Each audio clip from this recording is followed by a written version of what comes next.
In the second round of the NBA playoffs, the Dallas Mavericks sure do have their hands full with the Phoenix Suns. As we have seen, the Suns are on fire. They're shooting better than 50% in all of their playoff games. So hard to slow down. What do you think is the biggest challenge that the Mavs face in these Suns? I have to name one. I mean, the biggest challenge is playing the best team in the NBA. The Phoenix Suns, people forget, or maybe they don't. They were the best team in the NBA last year. They had a 2-0 lead in the NBA Finals until the Bucks came back and beat them. They had the best home record this year, the best road record this year. They have star power at point guard, at guard, and in the middle with DeAndre Ayton. They have no weaknesses. They are a really good team. So the challenge for the Mavericks is you're playing the best team in the NBA. Different animal than the Utah Jazz, because Utah had its weaknesses, and Jason Kidd did an amazing job of kind of exploiting those weaknesses. But Phoenix is a much tougher animal to combat here in the second round. Yeah, the Mavs certainly do have the odds stacked against them, against the Suns. As head coach Jason Kidd said, it feels like nobody believes in us. So what do you think Kidd can do to try to exploit these Suns at all, or maybe exploit that fact that nobody believes in them? Yeah, he's trying a little, one of the oldest sports psychology tricks in the book, and it's us against the world. Nobody believes in this, which probably true. Yeah. I mean, every prognostication I saw before the series said Suns in 5, Suns in 6, maybe Suns in 7. So right. The Mavericks are distinct underdogs. That's not a slap in the face, though. I mean, I applaud Jason Kidd for trying to use that as bulletin board material, but it's just the facts. The Mavericks were not as good last year, not as good during the regular season, and they came into this series losing 9 games in a row to Phoenix. Of course they're underdogs. Yeah. Jason Kidd's got to find a way to, Luka Doncic, despite the Suns, he's the best player on the court every night. And Kidd's got to make a way for him, Luka, to score his 40 points, right, but also to get the other players involved. Phoenix knows that as well as Jason Kidd does, so that's the challenge for the Mavericks. Yeah, you mentioned there, getting Luka going is important, but maybe just as important is getting all of the role players involved, specifically Jalen Brunson, who was on fire when Luka was out in the first series against the Jazz. How can the Mavs get Jalen going again? This is interesting because Luka Doncic is so great because he makes his team better. Yeah. But I'm going to say this, it's not going to be real popular, but let me give you some context. I don't think he makes each individual player better.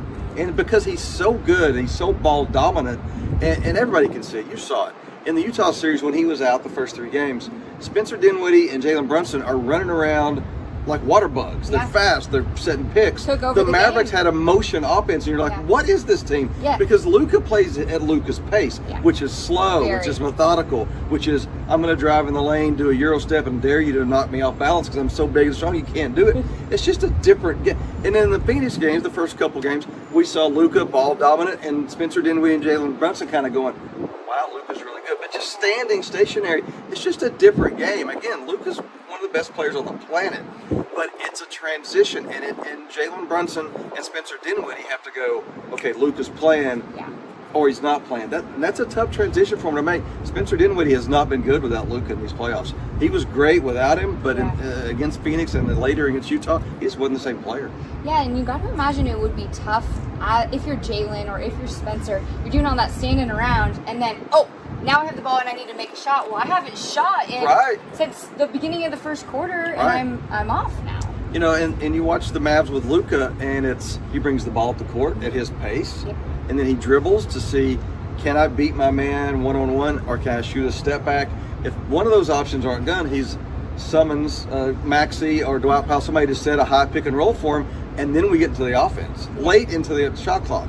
Sounds like a criticism. It works for him amazingly. It works for the Mavericks. Yeah. But like you said, it's difficult for a supporting cast to kind of watch that play out, and then because now I'm on camera. It's like I've been behind the camera, now I'm on. But they're paid a lot of money to do that, and they've done it well all year. So, but they have to be more consistent with it. Mm-hmm. The NBA does have a problem, I think, deciphering the difference between flagrant 1 fouls and flagrant 2 fouls. Yeah. In the last couple NBA playoff games that we've seen, first of all, it seems like everybody's getting flagrants left and right, but with Draymond Green specifically, it felt like maybe he got that flagrant 2 just because of his reputation. Yeah.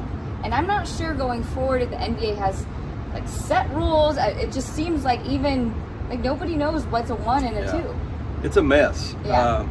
You know, I grew up watching the NBA in the 80s and covered it in the 90s, where we just called them playoff fouls. Yeah. There was no flagrant 1, flagrant 2. It was just people are going hard. The only thing we worried about was, can he get up and still play? And oh my gosh, what's the retaliation going to look like on the thug on the other team? It's a different world now, and it's a safer NBA. It's smart, but yeah, the delineation between a flagrant 1 and flagrant 2 is fluid, and it shouldn't be. But it's hard to legislate that, and it's really hard to know what was in Draymond Green's heart and mind when he went after somebody. And last night we saw it. Dylan Brooks. Yeah, with Dylan Brooks going after Gary Payton the third. Oregon Duck versus Oregon State Beaver.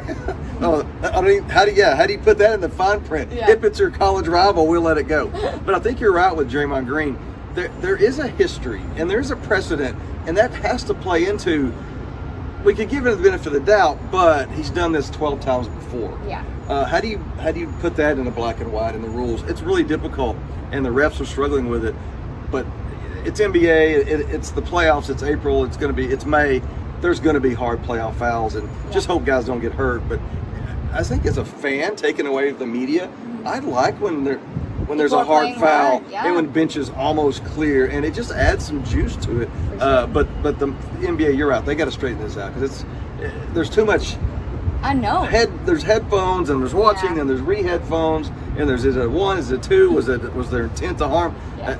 All I know is not if, but when in this series, the Mavs Suns, when Chris Paul's foot accidentally on purpose hits a Maverick in the nether regions, it better be a flagrant 2, because he's got a demonstrated history of doing that. So the precedent is set with him. So be careful, Chris Paul. We're watching you.